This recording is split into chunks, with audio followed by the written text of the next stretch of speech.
Баршаңызға қайырлы күн. Бүгін творожный пирог дайындаймыз. Видеоны соңына дейін көріп, менімен бірге болыңыздар. 450 грамм ұн, осының үстіне сары май. Бөлме температурасында емес, холодильникте тұрған сары майды қосамыз. 250 грамм. 50 грамм май қостым. Бұны теркадан өткізсеңіздер де болады. Маған осылай пышақпен ыңғайлы. Сол үшін осылай кесіп, ұнға аунатып, крошка болғанша осылай араластырамыз барлығын. Мінекей, крошка дайын болды бізде. Осылай әдемі болып тұру керек та барлығы. Одан кейін 2 чайный ложка мен разрыхлитель саламын.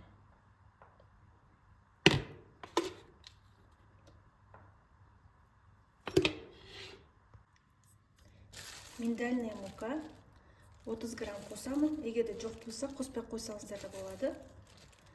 30 грамм қостым мен.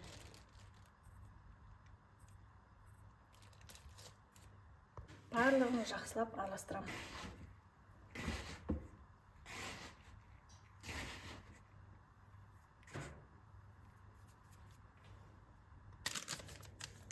Сосын ванилин қосамын. 30 граммдай. Бұл енді иісінің күшті қып шығып тұру үшін 30 граммдай қостым. 3 грамм қостым, 3 грамм. Жұмыртқа 2 штук қосам.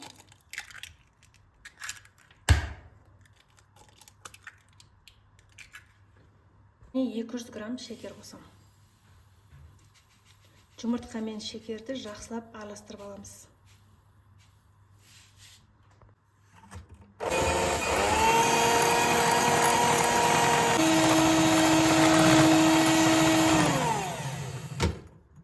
Бағана крошкамызға осы жұмыртқамызды салатын боламыз.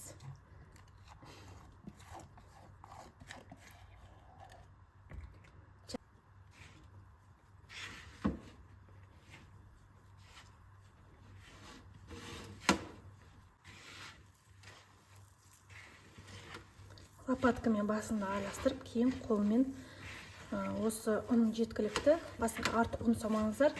Егер ұн сасаңыздар, ол қамырларыңыз қатып қалады. Осылай жұмсақ қамыр шықты менде. Енді осыны пакетке орап, холодильникке салып қоямыз, пока начинкасы дайын болғанша. Начинкасына творог салдым. Енді 300 грамм кәдімгі 20%-дық осындай не салдым. 300 грамм қаймақ салам.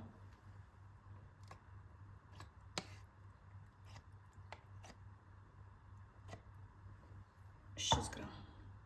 200 грамм шекер салам.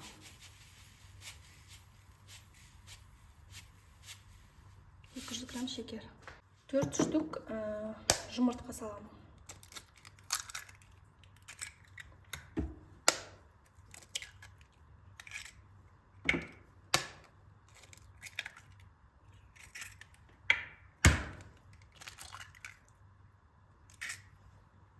Бұған кейін барлығын блендермен араластырып шығамыз.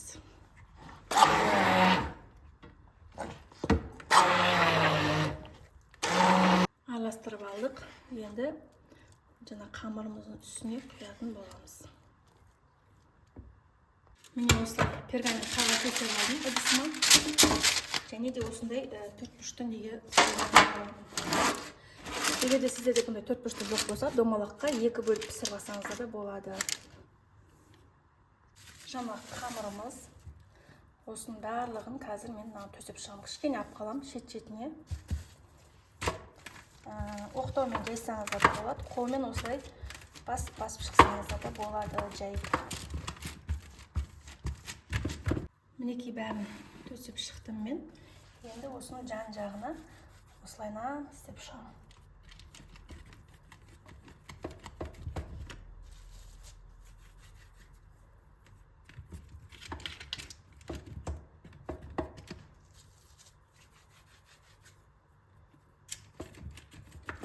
Шет-шетіне жабыстырып шығамын барлық қамырларды.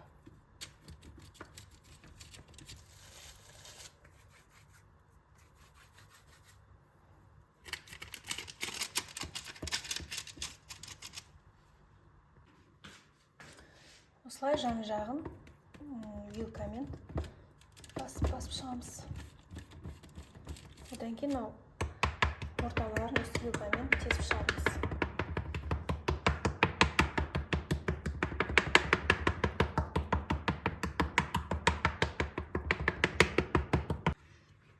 Дайын болған қамырымызға осылай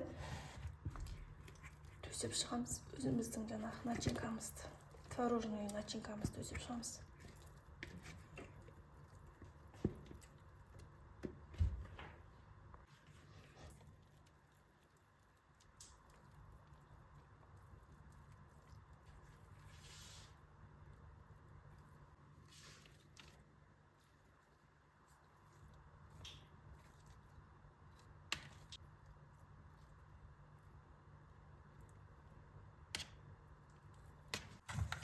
Осылай морозилькте тұрған жемістерімізді осылай бетіне сән үшін төсеп шықсаңыздар болады. Жоқ болса, самай қойсаңыздар да болады. Қызып тұрған печкамызға 25-30 минутқа пісіріп аламыз 180 градуста. Міне бізде осылай пісіп шықты. Толық суығаннан кейін барып қана кесеміз.